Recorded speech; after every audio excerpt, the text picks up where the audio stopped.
Bonjour, mon nom est Maxime Lavoie-Rioux, je suis directeur de la foresterie et de la gestion du territoire pour la MRC de la Vallée de l'Or. Qu'est-ce qu'une MRC? C'est une municipalité régionale de comté, constituée ici de 6 municipalités constituantes, qui sont Val-d'Or, Malartic, Sainte-Paroisse, Centerville, Bellecour et Rivière-Éva. Il y a deux mandats principaux à une MRC, l'aménagement du territoire au sens large, le développement économique.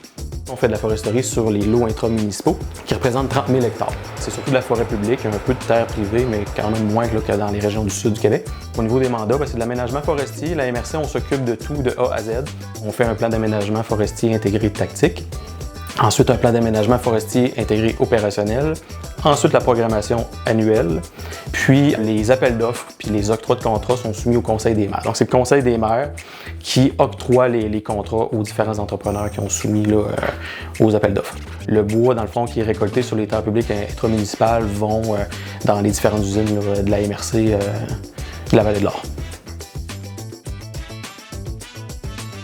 Comment on va procéder à la récolte sur le terrain, les délimitations des aires de coupe. Je vais commencer par mon chemin, c'est comme ma priorité. Je vais regarder avec les reliefs, les cours d'eau, je vais placer ça dans le fond pour avoir le meilleur accès possible. Je vais le rubaner, puis on va mettre toutes les protections à place. Il y a des traverses de cours d'eau, ainsi de suite. On a des protections avant, après. Un coup que le chemin est établi, bien là, je vais faire mon plan de coupe.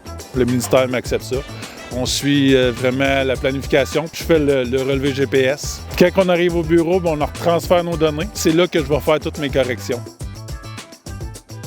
Un coup que toute la planification, on va dire le rubanage a été fait, on va commencer nos opérations forestières.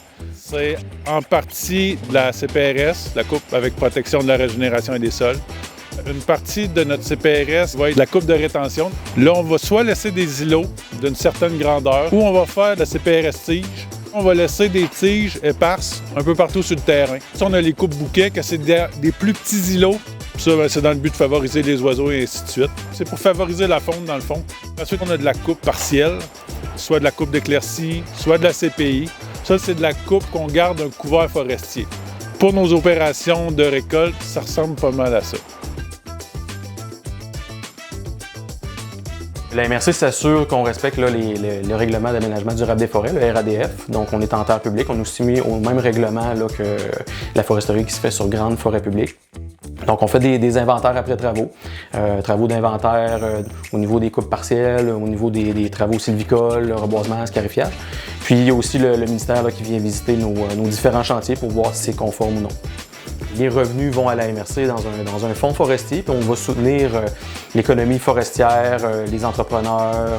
Ensuite, on peut soutenir différentes organisations, aussi des recherches, des études régionales avec l'Université du Québec en Abitibi-Témiscamingue pour comprendre un peu mieux le territoire, puis trouver des façons de mieux l'aménager.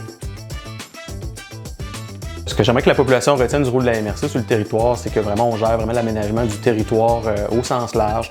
Au niveau de la foresterie, on est toujours à l'écoute des citoyens. Donc s'ils ont des enjeux, des préoccupations, on va les écouter et on va les prendre en considération.